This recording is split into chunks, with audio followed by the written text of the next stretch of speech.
Nurse, please write this down. His weight is 6 pounds 10 ounces, his length is 19 inches. Healthy baby boy.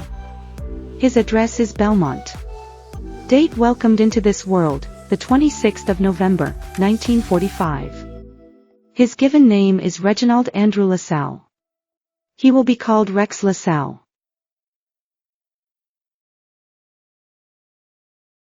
So honey, have you decided which school he will be attending? Oh, certainly, my dear. He will be attending Belmont Boys Intermediate School. Then he will go to college at St. Mary's College.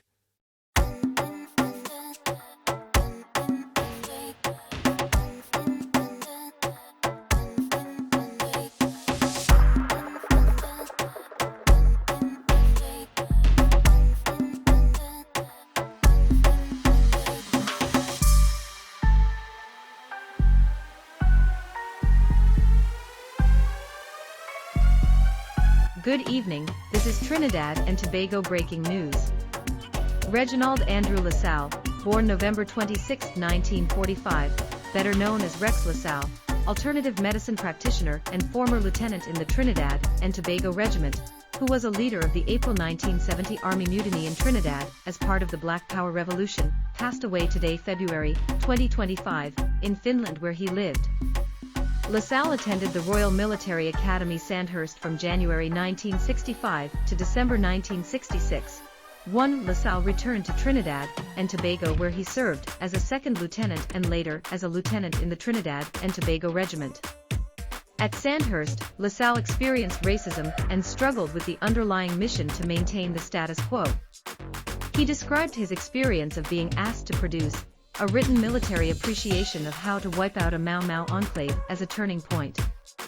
After leaving the United Kingdom, Lassalle spent 3 weeks visiting an aunt in New York in the aftermath of the Watts riots and the assassination of Malcolm X.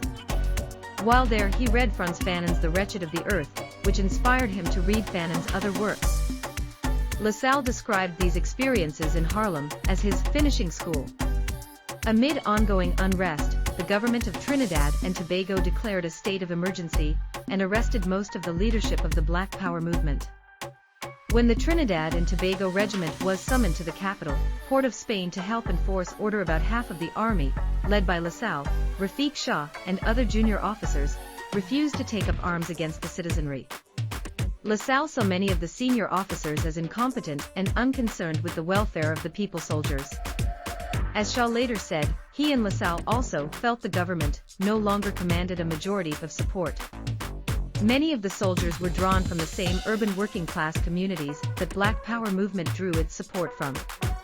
Many of the officers that led them knew the university students they were being called upon to arrest. Lassalle was suspected of having ties to the Black Power leaders and had been under surveillance by the government. Lassalle and Shah, together with other junior officers, staged a mutiny and took control of the Teturan barracks at Teturan Bay northwest of the capital.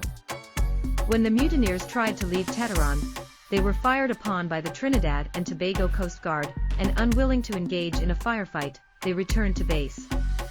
Shah later said that Rex Lassalle and I had agreed there would be no bloodshed once we could avoid it. The mutineers held Teturan for 10 days, while engaging in negotiations with the government. Lassalle took the role of chief negotiator with the government. Their demands included a general amnesty, promotion of Lassalle and Shah to the rank of captain, and the reinstatement of Lieutenant Colonel Geoffrey Serret as commanding officer of the regiment. The arrival of Venezuelan warships of the coast of Trinidad provided a common foe to the loyalists in the army, the Coast Guard and the rebels. Lassalle reported that the mutineers were prepared to break off negotiations in response to the threat, while the loyalists were reportedly unwilling to fight against the rebels if foreign troops landed. The United States dispatched 6 warships and 2,000 Marines with the stated goal of protecting United States citizens in the country. The United States also supplied the government with weapons to arm loyalist units. Aftermath: Serret was reappointed commanding officer, the mutineers surrendered. Lassalle and Shah were appointed co-commanders of the regiment. They were subsequently arrested and charged with more than 50 offenses including treason and mutiny. Although he was never tried for treason, Lassalle was court-martialed in March 1971 and sentenced to 15 years imprisonment. He appealed, won the appeal, and was set free July 27, 1972 after an appeal by the state to the Privy Council. In total he served 27 months in prison.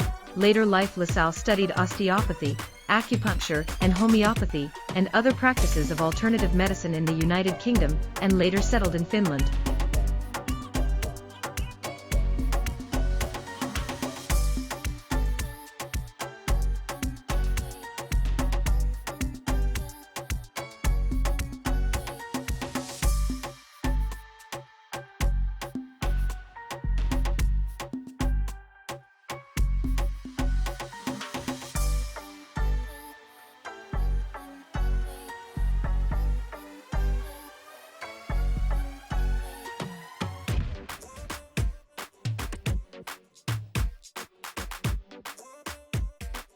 Batch, thank you for providing us with some Trinidad military history.